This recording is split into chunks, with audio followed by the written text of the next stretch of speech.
بسم اللہ الرحمن الرحیم۔ السلام علیکم دوستوں، امید ہے آپ سب خیریت سے ہوں گے۔ حضرت امام حسین اور اہل بیت کے ساتھ ہونے والے ظلم و ستم کے واقعات سے تو ہم سب آگاہ ہیں، لہٰذا اس ویڈیو میں ہم اہل بیت کی نہیں بلکہ اہل بیت پر ظلم ڈھالنے والوں اور ان ظالموں پر پڑنے والے اللہ کی طرف سے عذاب اس کا ذکر کریں گے۔ اللہ تعالیٰ نے اپنے حبیب حضرت محمد صلی اللہ علیہ وسلم کو وحی فرمائی کہ میں یحییٰ بن زکریا کی شہادت کے بدلے 70,000 افراد مارے تھے اور آپ کے نواسے کے اس سے دگنے یعنی ڈبل ماروں گا، اور بے شک اللہ تعالیٰ اپنے وعدے کے خلاف نہیں کرتا۔ حضرت امام حسین کی شہادت میں ملوث ہر شخص بہت ہی بری موت مرا، کوئی اندھا ہو گیا اور کسی کا منہ کالا ہو گیا۔ ان تمام بدبختوں کو کیفر کردار تک پہنچانے میں سب سے نمایاں کردار مختال تلفی کا ہے۔ انہوں نے نبی امت کے خلاف تلوار اٹھائی اور چن چن کر حضرت امام حسین کے ہزاروں قاتلوں کو جہنم میں واصل کیا۔ حضرت امام حسین کی شہادت کے وقت مختار تلفی بیت بن زکریا کی قید میں تھا۔ جی ہاں، وہی ابن زکریا جو کہ شہادت حسین کے وقت کوفہ کا گورنر تھا۔ یہی شخص اس سانجے کا دوسرا بڑا مجرم تھا کہ جس کے حکم پر کربلائے اہل بیت پر ظلم و ستم کی انتہا ہوئی، اور یہی وہ بدبخت تھا جس نے حضرت امام حسین کے سر مبارک کے ساتھ بے ادبی کی تھی۔ مختار تلفی ابن زکریا سے رہائی کے بعد اپنے قافلوں کو بحال کر کے ایک لشکر اس کے مقابلے روانہ کیا، جس کے سپہ سالار ابن بن اشتر تھے۔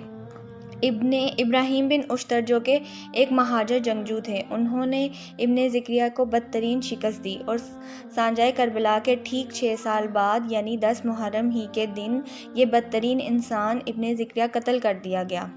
ابن اشتر نے اس کا سر کاٹ کر کوفہ میں مختار تلفی کے پاس بھجوا دیا۔ سن 80 کی حدیث کے مطابق جب ابن زکریا کا یہ ناپاک سر زمین اس کے ساتھیوں کے سروں کے ساتھ پڑا ہوا تھا، تب شور مچ گیا، وہ آ گیا۔ اتنے میں ایک سانپ نمودار ہوا جو کہ سب کٹے ہوئے سروں کے درمیان سے ہوتا ہوا ابن زکری کے سر کے اوپر آیا اور اس کی نتنوں سے ہوتا ہوا اس کے سر کے اندر گھس گیا، پھر منہ سے باہر نکلا۔ اس کے بعد اس سانپ نے 3 مرتبہ یہ عمل دہرایا۔ تو دوستو، اس غلیظ شخص کا انجام تھا کہ جس نے حضرت امام حسین کے سر مبارک کی بے ادبی کی تھی۔ اس کے بعد بات کرتے ہیں شمول ذی شوذہ کی۔ یہ وہ ناپاک وجود تھا جس نے حضرت امام حسین کو شہادت کرنے جیسا گناہ سر انجام دیا۔ یہی نہیں بلکہ اس بدبخت نے آپ کے جسم مبارک کی توہین کی، اور امام زین العابدین جو کہ بیماری کے سبب بستر پر لیٹے ہوئے تھے، انہیں بھی قتل کرنے کا ارادہ کیا، لیکن لوگوں نے اس کو روک دیا۔ شمول نے بھی مختار تلفی کے خلاف ہونے والی ایک جنگ میں شرکت کی جس میں اس کو شکست کا سامنا ہوا۔ اس کے بعد شمیل کوفہ سے فرار ہو گیا۔ راستے میں مختار تلفی کچھ ساتھیوں نے اس کو روک لیا اور اس کے ساتھی بھاگ گئے، لیکن شمیل کو گرفتار کر لیا گیا۔ مختار تلفی نے اس کے قتل کا حکم دے دیا گیا، مگر اس کے ساتھیوں نے زیتون کے تیل سے بھری ہوئی ایک دیگ آگ پر رکھوائی۔ جب تیل کھولنے لگا تو اس میں اس معمول کو ڈال دیا گیا۔ جب وہ نیم مردہ ہو گیا تو اسے نکال کر اس کو زبردست کول یعنی قطار پلایا گیا اور پھر اس کی لاش کو آگ لگا دی گئی۔ کچھ روایت کے مطابق اس کا جسم کتوں کے آگے ڈال دیا گیا۔ اگلا ناپاک کردار حرملہ کا ہے۔ عزیز دوستو، یہ غلیظ تیر انداز کے لشکر میں سے تھا۔ یہ ذلیل انسان وہی حرملہ ہے جس نے حضرت امام حسین کی گود میں آپ کے 6 ماہ کے بیٹے حجی اصغر کو نشانہ بنایا تھا۔ مختار تلفی کو اس کی بہت تلاش جستجو تھی۔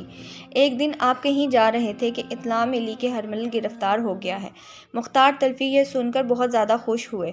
جب حرمل سامنے آیا تو آپ نے اپنے جلادوں کو حکم دیا کہ پہلے اس کے ہاتھ پاؤں کاٹے جائیں، پھر اس پر تیر برسائے جائیں، اس کے بعد اس کو آگ میں جلا دیا جائے۔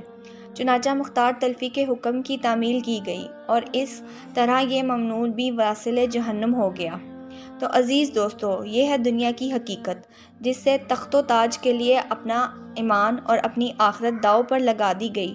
وہ کتنے دن کا مہمان تھا۔ یہ دنیاوی فوج، دولت اور طاقت کسی کام نہ آئے گی۔ حضرت امام حسین کے قاتلوں کی زندگی بھی مختار تلفی سے چھپتے چھپاتے ہی گزری، اور آخرت بھی کسی کو منہ دکھانے کے قابل نہ رہے۔